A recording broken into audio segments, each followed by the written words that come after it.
ہندوستان کی تاریخ ہزاروں سالوں پر محیط ہے اور یہ ایک بھرپور اور متنوع ثقافتی ورثے کی حامل ہے۔ یہاں ہندوستان کی تاریخ کا ایک مختصر جائزہ ہے۔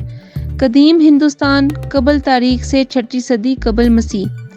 بر صغیر پاک و ہند کی قدیم ترین تہذیب وادی سندھ کی تہذیب سے تعلق رکھتی ہے۔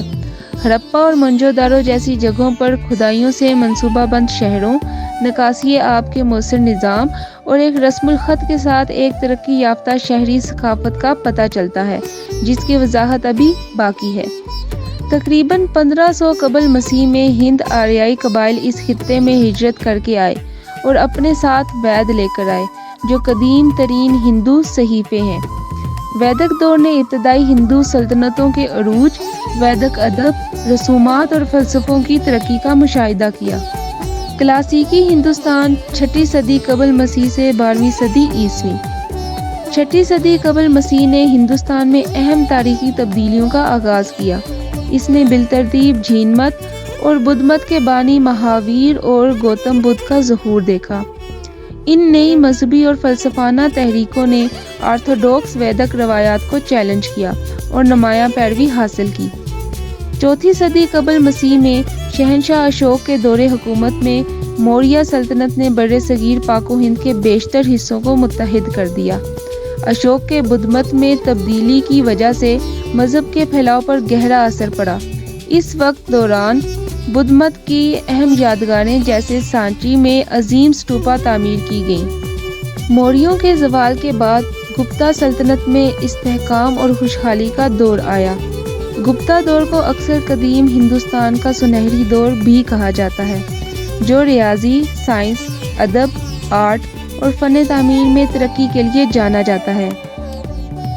یہ وہ وقت تھا جب کلاسیکی ہندو مت جیسے مہابھارت اور رامائن کی تشکیل ہوئی۔ قرون وسطیٰ کا ہندوستان 12ویں صدی سے 18ویں صدی عیسوی۔ قرون وسطیٰ نے کئی طاقتور خاندانوں کے عروج و زوال کا مشاہدہ کیا۔ دہلی سلطنت، جو 12ویں صدی میں مسلم حکمرانوں نے قائم کی تھی، ہندوستان میں اسلامی حکمرانی کا آغاز تھا۔ ممتاز سلاطین جیسے مغلوں اور دکن سلاطین نے دیرپا تعمیراتی اور ثقافتی میراث چھوڑے۔ مغل سلطنت خاص طور پر اکبر جیسے حکمرانوں کے تحت اپنے عروج کو پہنچی، جنہوں نے مذہبی رواداری کی پالیسی پر عمل کیا۔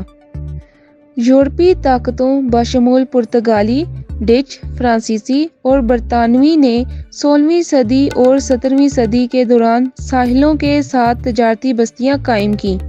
برطانوی ایسٹ انڈیا کمپنی نے بتدریج وسیع علاقوں پر کنٹرول حاصل کر لیا اور بالآخر ایک نو آبادیاتی طاقت میں تبدیل ہو گئی۔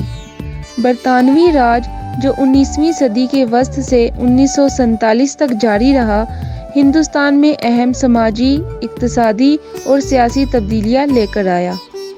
جدید ہندوستان آزادی کے بعد مہاتما گاندھی اور جواہر لال نہرو جیسی شخصیات کی قیادت میں آزادی کی طویل جدوجہد کے بعد ہندوستان 15 اگست 1947 کو برطانوی راج سے آزاد ہو گیا۔ ملک کو ہندوستان اور پاکستان میں تقسیم کر دیا گیا، جس کے نتیجے میں بڑے پیمانے پر تشدد ہوا اور لاکھوں لوگ بے گھر ہو گئے۔ اس دور کو تقسیم ہند کے نام سے بھی یاد کیا جاتا ہے۔ ہندوستان نے 1950 میں ایک جمہوری اور سیکولر آئین اپنایا اور ایک خود مختار جمہوریہ بن گیا۔ آزادی کے بعد سے ملک نے زراعت، صنعت، ٹیکنالوجی، خلائی تحقیق اور جوہری توانائی سمیت مختلف شعبوں میں نمایاں پیش رفت کی ہے۔ تاہم ہندوستان کو غربت، عدم مساوات اور سماجی مسائل سے متعلق چیلنجوں کا سامنا کرنا پڑا۔ آج ہندوستان دنیا کی سب سے بڑی جمہوریت ہے اور ایک ایسا ملک ہے جس میں زبانوں، مذاہب اور ثقافتی روایات کی ایک بھرپور ٹیپسٹری ہے۔ اس نے اپنی منفرد شناخت کو تشکیل دیتے ہوئے پوری تاریخ میں فن، ادب، فلسفہ اور سائنس میں اہم شراکت کی ہے۔